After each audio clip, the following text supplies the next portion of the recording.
When we wake up, it's the first thing we see. When we go to bed, it's the last thing we see. We are constantly being consumed by it. Letting it control our daily lives, we can't stop ourselves from checking it every minute. What is it, you may ask? Social media. Did you know that an average American spends roughly 6 hours per day looking at their cell phones, and half of that time is spent scrolling through social media apps? This is estimated to be about 11 years of your lifetime spent looking at a screen. Can we even begin to imagine the repercussions we may face down the line? Probably. But we don't even have to, because they are happening as we speak. Today, I'm going to go over why we should limit our social media usage. We're going to cover how it can be addictive, how it can impact our health, and some solutions and ways we can overcome this problem.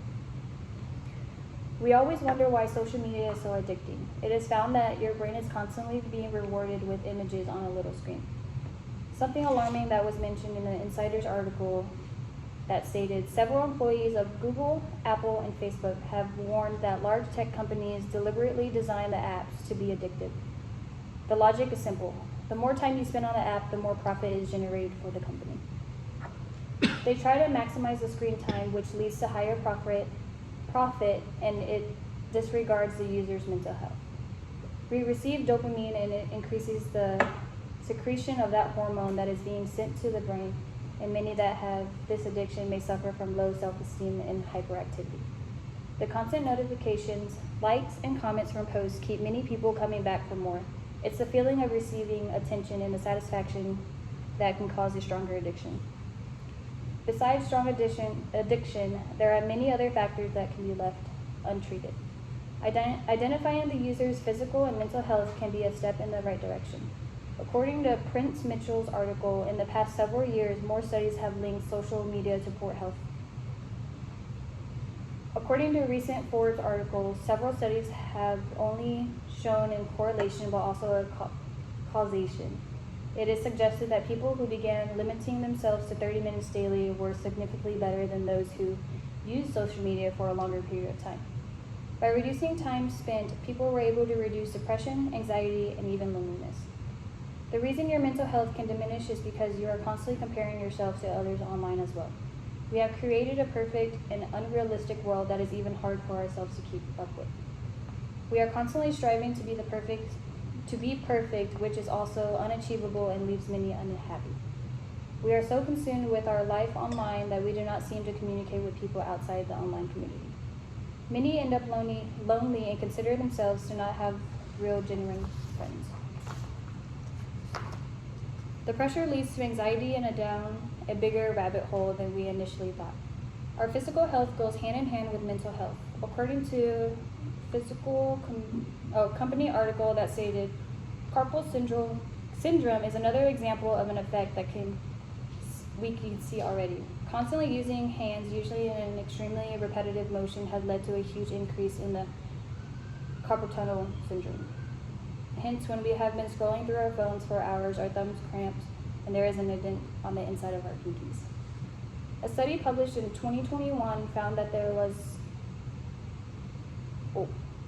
as well as carpal syndrome, smartphone overuse can cause thumb pain, median nerve pain, also known as palm pain, and reduced strength and functions in the hand. Being on social media will lessen the chances of getting any type of exercise. No physical activity or even sunlight can lead to depression and anxiety. This is why overall health can be at risk with just a simple app that may use to communicate.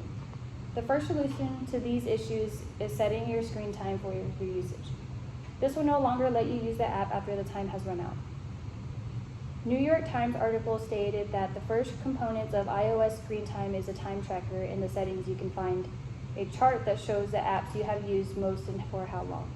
With that, you can determine which apps are interrupting you the most during the day. I believe this is the most effective solution, but in addition, there are many other solutions that can be used. We can also make a schedule for our free time that is not consumed in one certain thing. Finding something that can promote a healthy lifestyle, like going out for a walk, doing productive things around the house, or even learning new things and obtaining a new hobby. In the Times article, they stated, "You are likely to find yourself with longer periods of time to fill in order to keep yourself from reverting to your phone to entertain you. It's essential to decide on activities that you would like to do, Set up your environment to make it more likely to stick to these intentions. From that statement, it means to use the time that is spent on the cell phones and repurpose it to other important things that will have a positive impact for you. Getting a planner and getting in the habit of writing in it is a good way because in this generation we have consumed a digital world for such a long time that many have forgotten what it's like to write down simple things on paper. You can schedule that time for exercise, hobbies, schoolwork, and cleanings, and fewer times spent on the cell phone. We can now prioritize a new lifestyle with meaning instead of spending hours interacting with people through unrealistic applications. Overall, I believe that many can ease themselves off their addiction with changes to their lifestyle, with social media being a digital part of this age that is hard to ignore. We have discussed the addictions of social media brings, how it can cause a decline in our health, and solutions we can use. I can only hope you use this application for good. Now I challenge you to implement these effective exercises into your daily life.